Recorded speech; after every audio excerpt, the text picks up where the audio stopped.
తెలంగాణలో గడిచినటువంటి 2 నెలలుగా ఛాలెంజెస్, సవాళ్ళు అనేటటువంటివి కొనసాగుతూ ఉన్నాయి.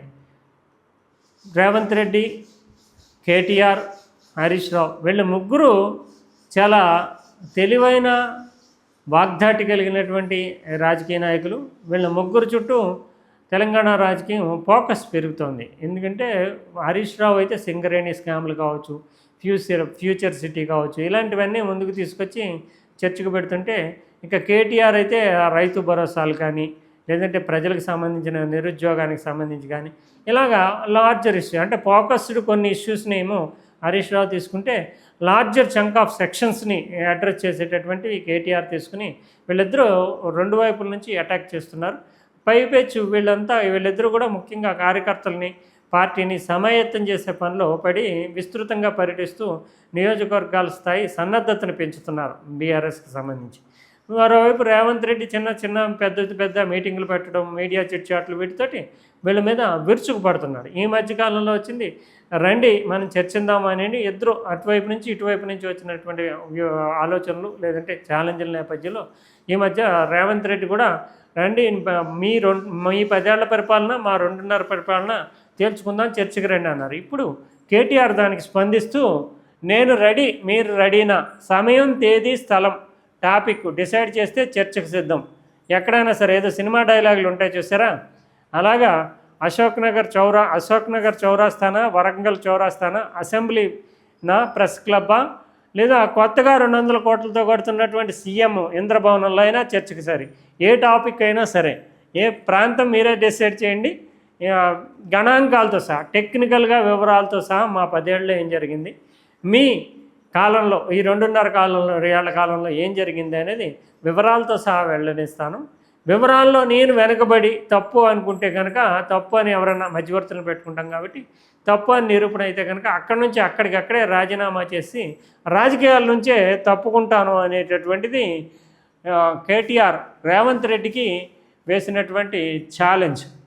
రాష్ట్రం ఏర్పడే నాటికి తెలంగాణకు వచ్చే నెలసరి ఆదాయం 4,000 కోట్లు అయితే, తాము దిగిపోయే నాటికి 18,500 కోట్లు. అంటే తెలంగాణని దివాళా తీయించారు, అప్పుల్లో ముంచేశారు, మనం బికార్లం అయిపోయాము, అప్పు పుట్టకుండా చేశారంటూ రేవంత్ రెడ్డి ప్రధానమైనటువంటి ఆరోపణ. ప్రతి చోట కూడా తెలంగాణకు అప్పు పుట్టలేదు, తెలంగాణ చూస్తే ఎవరు కూడా మనం ముఖం చూడడానికి కూడా ఇష్టపడలేదు అన్నట్టుగా రేవంత్ రెడ్డి మాట్లాడడంతో 4,000 తెలంగాణకి నెలకి సరి 4,000 కోట్ల ఆదాయం ఉండేది 10 ఏళ్ల క్రితం. అంటే 12 ఏళ్ల క్రితం రాష్ట్ర విభజన జరిగేటప్పటికి, మేము దిగిపోయేటప్పటికి 18,000 కోట్లు, అంటే దాదాపు 4,000 రెట్లు ఆదాయాన్ని పెంచి ఇచ్చాము అనేటటువంటిది ఈయన ప్రధానంగా చేసినటువంటిది కేటీఆర్ చెప్పినటువంటి.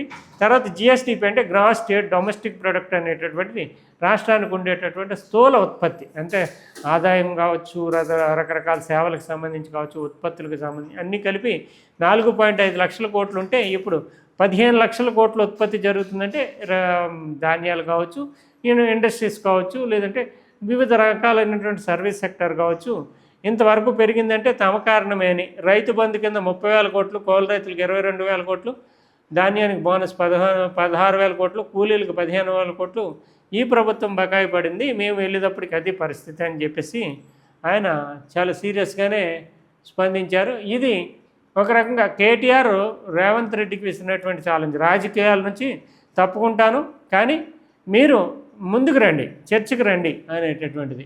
ఇక మరోవైపు కేటీఆర్ తోటే ఆగిపోలేదు, ఈయన కూడా రంగంలో దిగారు, హరీష్ రావు కూడా. ఇది ఇద్దరిని, అంటే ఒకవైపు ముఖ్యమంత్రిని, ఇంకోవైపు ఉప ముఖ్యమంత్రి, అంటే వాళ్ళిద్దరూ సారథులు కాబట్టి వాళ్ళిద్దరిని టార్గెట్ చేస్తూ హరీష్ రావు రంగంలో దిగి, ఆధారాలు సహా సింగరేణి స్కాములపై దమ్ముంటే అసెంబ్లీ పెట్టండి, ఆధారాలు సహా అక్రమాలు రుజువు చేస్తా, నేను చెప్పింది అబద్ధమైతే రాజీనామా చేస్తా. ఈయన రాజీనామా చేస్తానంటున్నాడు, కేటీఆర్ రాజీనామా చేసి రాజకీయాలు వదిలేస్తానంటున్నాడు. సో రేవంత్ రెడ్డి రండి అన్నాడు ఆయన. మరి ఇప్పుడు దీన్ని తీసుకుంటాడా లేదా మళ్ళీ వేరే పొలిటికల్ అటాక్ చేస్తాడా? వీళ్ళిద్దరూ అయితే రెడీగా ఉన్నట్లుగానే వివిధ పత్రికల్లో, మాధ్యమాల్లో సంకేతాలు ఇవ్వడమే కాకుండా చాలా సీరియస్గానే ఆరోపణలు గుప్పించారు. అందులోని హరీష్ రావు అయితే ఇది నేరుగా సింగరేణికి సంబంధించి ముఖ్యమంత్రి పాత్రే ఉంది, సీఎం డిప్యూటీ సీఎం పాత్ర ఉంది అంటూ 2 నెలలుగా సింగరేణి స్కాములు బీఆర్ఎస్ బయటపెడుతుంది. అంటే ప్రధానంగా హరీష్ రావు ఈ ఇష్యూని టేకప్ చేశారు. కానీ ముఖ్యమంత్రి కానీ ఉప ముఖ్యమంత్రి ఖమ్మం జిల్లా నుంచి ఆ సింగరేణికి సంబంధించినటువంటి వ్యవహారాలని ఆయన పర్యవేక్షిస్తున్నాడు. సో ముఖ్యమంత్రి కానీ ఉప ముఖ్యమంత్రి కానీ వీటి మీద ఎంత స్థాయిలో నేనంటే బీఆర్ఎస్ ఆరోపణలు చేస్తున్నప్పటికీ ఖచ్చితంగా ముందుకు రావటం లేదు. రావకపోగా మేము లేవనెత్తిన అంశాల మీద కొన్ని అంటే టెండర్లు ఇలాంటి విషయాల్లో వెనక్కి వెళ్లాల్సి వచ్చింది. అంటే ఖచ్చితంగా లోపం జరగకపోతే ఎందుకు వెనక్కి వెళ్తారు? సో దీనిని కార్మికులు కూడా అర్థం చేసుకోవాలి అంటూ చెప్పడము, ముఖ్యమంత్రి పాత్ర ఉంది అని, ముఖ్యమంత్రి సమీప బంధువైనటువంటి బామ్మర్ది సృజన్ రెడ్డి పాత్ర ఉందని, తర్వాత భట్టి విక్రమార్క పాత్ర, ఇలా రకరకాల కోణాలతోటి ఈ ప్రభుత్వం మొత్తం భ్రష్టు పట్టిపోయింది. మేము రెడీగా ఉన్నాం రాజీనామా చేయడానికి.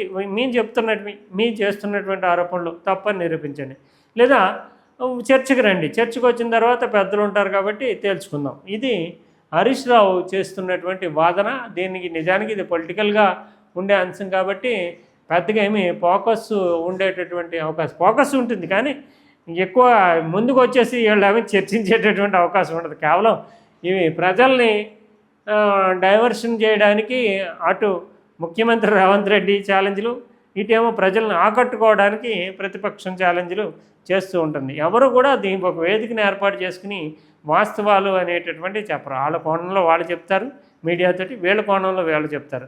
మధ్య మార్గంగా ఇద్దరు ఒకే చోట కూర్చొని చెప్పేటటువంటిది ఏమీ రాజకీయాల్లో చాలా అరుదైన ఘట్టం. అటువంటిది వచ్చినా ప్రతిపక్షం రాకుండానే ఆ ప్రభుత్వ పక్షాలే పోలీసులు ఇతరత్ర చర్యల ద్వారా శాంతి భద్రతలైన ఆపేస్తూ ఉంటారు.